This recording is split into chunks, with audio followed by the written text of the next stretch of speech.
গণ আন্দোলনের মুখে পদত্যাগ করে দেশ ছেড়েছেন আওয়ামী লীগ সভাপতি ও সাবেক প্রধানমন্ত্রী শেখ হাসিনা। বর্তমানে তিনি ভারতে গোপন আশ্রয়ে রয়েছেন। শেখ হাসিনার দেশ ছাড়ার পর কার্যত খাদে পড়ে যায় ঐতিহ্যবাহী রাজনৈতিক দলটি। এর মধ্যে 15 আগস্টও সন্নিকটে। এমন প্রেক্ষাপটে নেতাকর্মীদের চাঙ্গা করতেই শোক দিবসের কর্মসূচি পালনের নির্দেশনা দিয়েছেন শেখ হাসিনা। আওয়ামী লীগের নেতাকর্মীদের উদ্দেশ্যে দেওয়া শেখ হাসিনার নির্দেশনার একটি অডিও ক্লিপ ফাঁস হয়েছে, যেখানে শেখ হাসিনাকে একজন নেতার সঙ্গে টেলিফোনে কথা বলতে শোনা যায়। ফাঁস হওয়া ওই অডিও রেকর্ডে শেখ হাসিনাকে বলতে শোনা যায়, সবাই ঢাকায় চলে আসবে, মৌন মিছিল করে বঙ্গবন্ধুর প্রতিকৃতিতে ফুল দিতে হবে, বাংলাদেশের সব এলাকা থেকে ঢাকায় এসে ফুল দিয়ে যাবে।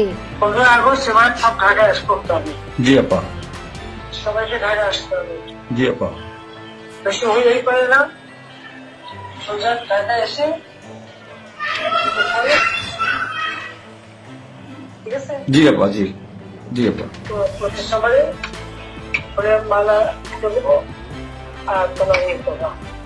জি আপা। এখানে মৌন মিছিল এবং ফুল দেওয়া হবে।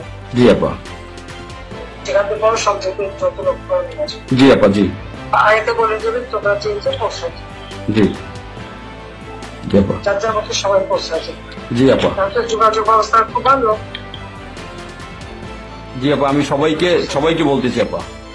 হ্যাঁ, ওই যার যার মতো সব চলে। জি আপা।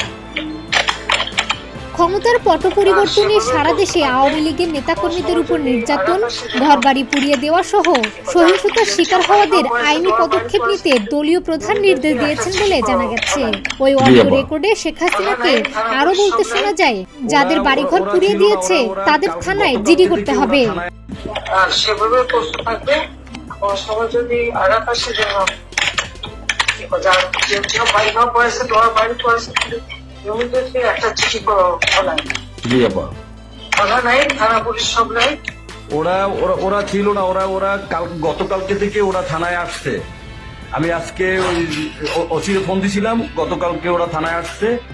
এই আমি জিডি করতেছি আপা, আর আমি সবকিছু আপনি যেভাবে বলছেন আমি সবকিছু করতেছি আপা। এর আগে কোটা সংস্কার আন্দোলনকে কেন্দ্র করে গত সোমবার আওয়ামী লীগ সভাপতি শেখ হাসিনা প্রধানমন্ত্রীর পদ থেকে পদত্যাগ করেন। পরে তিনি হেলিকপ্টারে ছোট বোন শেখ রেহানা সহ দেশ ত্যাগ করেন। শেখ হাসিনা সরকারের পদত্যাগের পর আওয়ামী লীগ সভাপতির রাজনৈতিক কার্যালয় ও বঙ্গবন্ধু এভিনিউয়ের কেন্দ্রীয় কার্যালয়, এমনকি বঙ্গবন্ধু শেখ মুজিবুর রহমানের স্মৃতি বিজড়িত ধানমন্ডি 32 নম্বরের বাড়িটিও আগুন দিয়ে জ্বালিয়ে দেওয়া হয়। রাজধানী সহ সারা দেশের প্রায় প্রতিটি জেলার আওয়ামী লীগের শাখা সহযোগী সংগঠনগুলোর কার্যালয় ভাঙচুর ও আগুন দেওয়া হয়। আওয়ামী লীগের সর্বস্তরের নেতাদের উপর হামলা শুরু হয়। অনেকে পালিয়ে বাঁচলেও হতাহত হন অনেকে। এমন অবস্থায় কার্যত নেতৃত্ব শূন্য হয়ে পড়ে আওয়ামী লীগ। এই অবস্থা থেকে পরিত্রাণের জন্য তৃণমূলের নেতাকর্মীদের চাঙ্গা করতেই শোক দিবসের কর্মসূচি পালনের মাধ্যমে রাজধানী ঢাকা সহ সারা দেশের রাজপথে নামার পরিকল্পনা করছে আওয়ামী লীগ।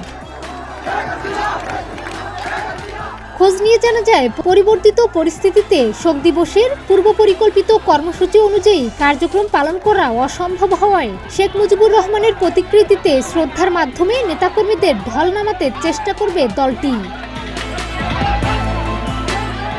ধানমন্ডি 32 নম্বরে বঙ্গবন্ধুর প্রতিকৃতিতে, গোপালগঞ্জের সমাধিসৌধে, বনানীতে 15 আগস্ট নিহত বঙ্গবন্ধু পরিবারের সদস্যদের প্রতি শ্রদ্ধা, মিলাদ মাহফিল, গণভোজের মাধ্যমে আওয়ামী লীগ ও সহযোগী সংগঠনগুলো গণজামায়াত করবে বলেও জানা গেছে। ডেস্ক রিপোর্ট, প্রতিদিনের বাংলাদেশ।